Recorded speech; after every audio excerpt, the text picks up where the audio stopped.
Hi, and welcome to Let's Talk About. So, today I'm sharing with you a few of my ideas about communication again, and let's talk about communication, but communicating with your child or teen um, in a way that builds a closer connection. So, a lot of families, a lot of parents talk about wanting to feel closer to their young person. And so today I'm going to share a few ideas and unpack that a little bit more about what that might mean and how you can cultivate a closer connection with your child or teenager. So, firstly, I just wanted to chat a little bit about what a closer connection perhaps means to you. Everyone might have slightly different kind of ideas about what that means. But when I was thinking about it and thinking, what does it mean when we say we feel close to our kids or our kids feel close to us? I suppose we think about easy communication, that it's easy to start a conversation with our child. It's easy to ask questions and it's maybe easy for them to answer us. So it's something that they seem to feel comfortable doing, and perhaps they readily come to us with their worries or things that might concern them or tell us about our day. Now, obviously, there's different ages, different stages, different skills in terms of actual ability to communicate and tell a story and things like that. But I suppose with all that aside, just feeling like having a conversation and having a talk about what's going on is relatively okay for your child to be able to do. It's also perhaps about seeing enjoyment in your child or young person, wanting to share their interests with you. So, bringing things that they've made or talking about their interests or their toys or whatever it might be, and wanting you to ask questions of that or wanting you to play with them around that topic. So, really kind of having you be part of their world. And for some, it's also about having some quality, perhaps time with them too. So maybe quality one-on-one time, whether that's for your child wanting that and seeking that, or whether that's something for you to think that would feel like I've got closeness with them, is being comfortable and being able to just have silence or have time together. That's just the two of you. So that's, I suppose, what my thoughts are about, feeling a closer kind of time and a closer connection with your child or teenager or even young adult. So also want you to be thinking about in what ways maybe does your child experience this closer connection. So I sort of touched a little bit on it before, but thinking about for them, and do they feel like you really understand them and you're really close to them when you ask about their interests, when you ask to join in and play with them, check out what they're building with their Lego, or head outside if they're in the backyard and ask or inquire or just join in whatever they're doing. Is that something that you can see would perhaps help them feel like you're closer to them and build that kind of connection? Um, is it making sure that there's lots of cuddles involved, lots of touch? Some kids really seek that. And again, we know when we are communicating non-verbally with touch through hugs or cuddles or kisses or massages, there's great research in terms of really beautiful dopamine being released in those sorts of situations, which is a really happy kind of neurotransmitter and hormone that brings lots of warm feelings and positive feelings to both the giver and the receiver in those sorts of nonverbal communication times. So is that, from your child's perspective, how they feel close and they feel connected to you, regardless of whether that's your kind of mode to feel close to them? Or is it just talking? Have you got a young child or teenager who having conversations and having discussions about whether it's interest, whether it's shows, whether it's friendships, whether it's school, whether it's planning for different things? Have you got a child that you know that when you can take time to have just chats with them or have group discussions, but definitely more those one-on-one times, does that seem to really light them up, and does that seem to make them feel really close and connected to you? So having a think about what your perspective is in terms of what a close and connected relationship would feel like for you, and in what ways it would feel like that for your child. And if you're not sure, in terms of for your child in particular, if they're not, kind of clearly saying that with their body language, it's something that you can maybe just do some observations, try a few different things, or maybe even ask them as well if they're able to tell you about, what makes them feel calm and happy with you, or something like that. So thinking about that sense of calm and that sense of happiness, I think it's really important that is recognized as something that needs to be there, that sense of safety in the relationship between the parent and the child. So that sense of safety is really, really important to cultivate if we want our kids to feel connected and to feel welcomed in that space with us. So a couple of things in terms of what we can do with our own communication is to really cultivate a sense of openness and a sense of being a really willing listener.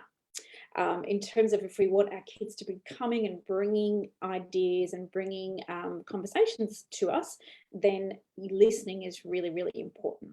And the kind of listening I mean is the kind that is really mindful to not do a few things. So we all do these kinds of things from time to time, and you'll recognize yourself if you have a certain style that is more prone to this. And there's lots of different research on different kinds of parenting styles and how some parents fall more into one group than the other. But some parents really love when their kids come and talk to them and bring them a problem to solve, or tell them a challenge that they've had, but can tend to jump into what I call a problem solving mode. So tend to go, right, my child is bringing me a problem and they obviously want some help with it because they're talking to me about it. And adults, having been a child and having been an adolescent and having had lots of different life experiences, can sometimes leap into problem solving mode. Now, you might find that sometimes this goes really, really well, and then your kids go, great, thanks, it's wonderful, and go on with their day. Other times you might find that those conversations don't go quite so well because they don't actually want you to problem solve the problem for them. And so that close connection kind of feeling dissipates very, very quickly when we jump into problem solving mode too quickly. And even if there is a problem to be solved, that listening step is really, really important. So we have to really be mindful of putting a pause on problem solving mode, especially if you know that you tend to do that. You tend to be really good at it. And again, it really depends on the age and stage as well. So obviously when our children are a lot smaller, we're often doing a lot of things for them. They're often bringing us a problem, and we are often solving it, kind of thing. And sometimes it's really quick and easy to do.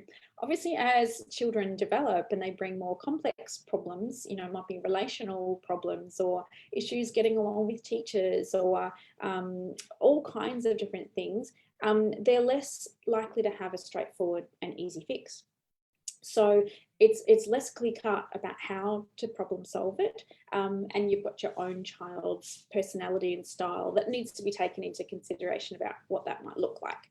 So thinking about putting a pause on problem solving, it doesn't mean we can't help our young people with that at all, but really making sure we spend time in that listening phase to make sure that they maybe have an opportunity to problem solve it themselves, because that, of course, is going to build a whole lot more skills for them than if we keep problem solving.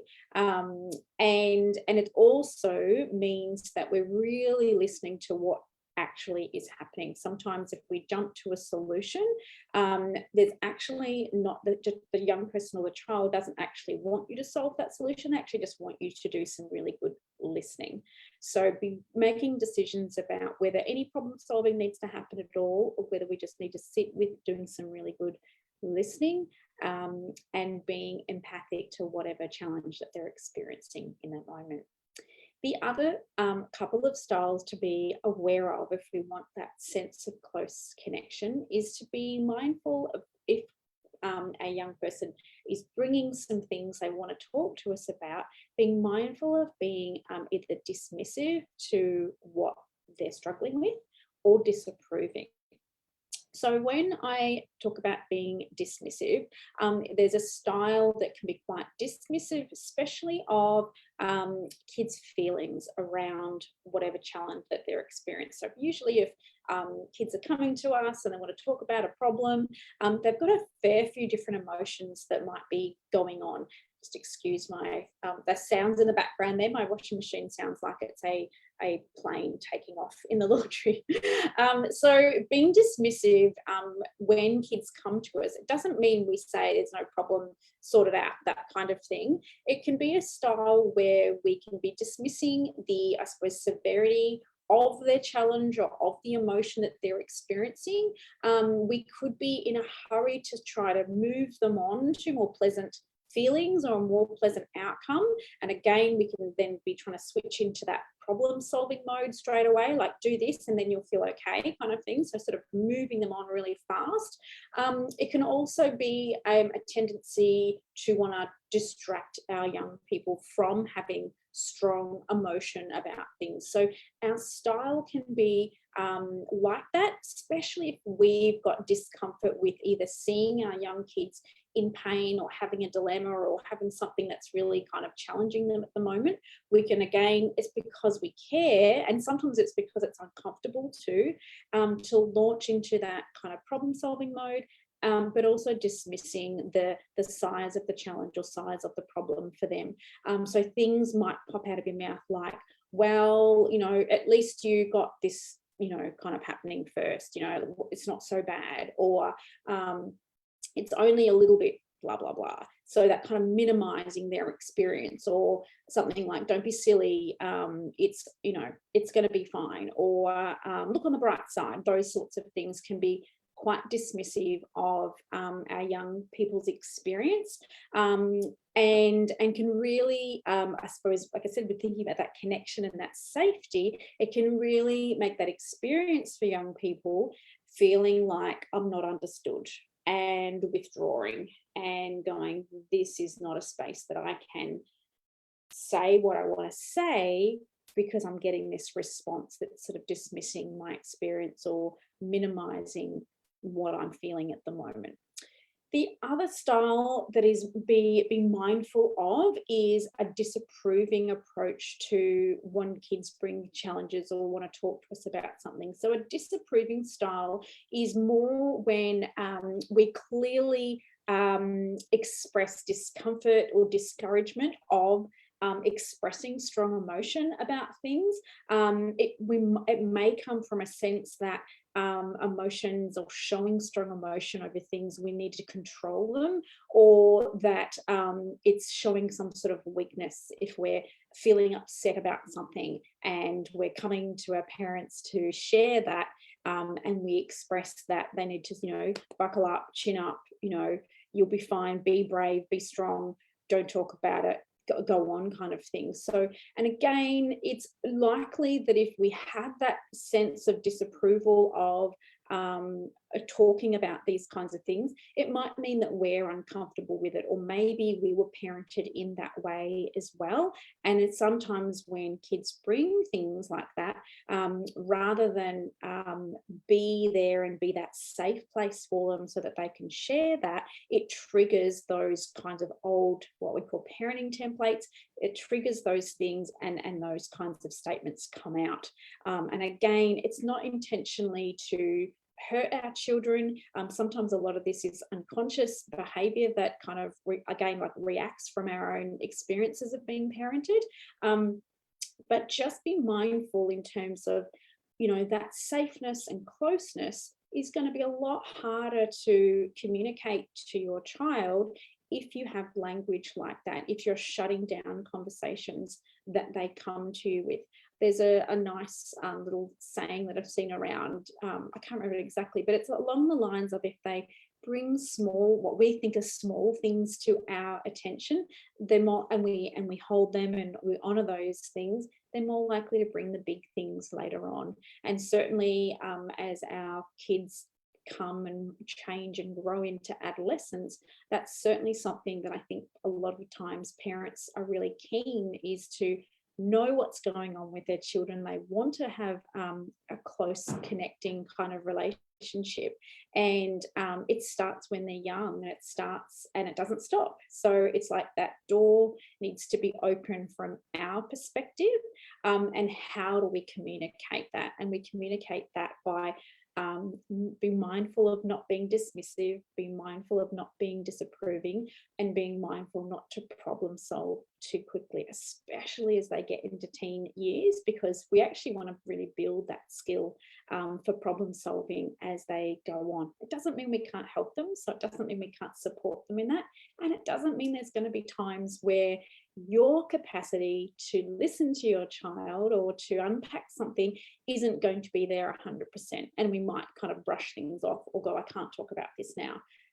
However, if we want to get into a style of supporting that and encouraging that closeness and connection, it's important to be a bit mindful about how we communicate that closeness and how we communicate that willingness to listen, and that invitation. Are we sending out signals that we're actually inviting them to connect with us? Again, whether it's through play, whether it's through asking about their interest, or whether it's through that style when they do bring a challenge to us. Are we keeping that door open? Are we remaining a safe place and a safe person for them to divulge whatever it is that's going on without judgment? So that's a few of my ideas in terms of how I think building a close connection can happen, if that's something that you're wanting to, or it's something that you've noticed over time has changed. Again, I know, sometimes we think about how much our children need us and talk to us, especially when they're toddlers and kindergarten aged, and how and whether that has changed if you've got children who are now going into adolescence, or you've got older teenagers, or even young adults as well. Sort of thinking, yes, there's definitely changes that happen with their communication style and their willingness. However, everybody wants to be understood. Everyone wants to feel a close sort of sense with the people that are in their family, and it's certainly possible to be able to do that. So just be thinking about some of those ideas, and if you're interested in learning more about that, or about where you can kind of learn this in a more kind of condensed sort of format, chuck a comment in underneath, and I'll share a bit more about it. A lot of this kind of style is sometimes called emotion coaching style, and you can learn a bit more about it if you're really interested to. So I'm just going to check that if we don't have anyone on live that might have popped a question in while I've been chatting away. So I'm just going to see if I can see anything in there. I can't see anything at this stage, but certainly if you've got a question about what I've talked about today, or there's something else you'd like to need to expand on or answer about, please leave a comment under the video, and I will get back to it for sure. So thank you for watching live, or if you're watching the replay, thank you again. Share it along to a parent that you might think could use this today, and have a really amazing rest of your Friday. And I will see you back here next Friday at 10 o'clock for our third session on Let's Talk About Communication. I hope you can join me, and I will talk to you soon. Bye.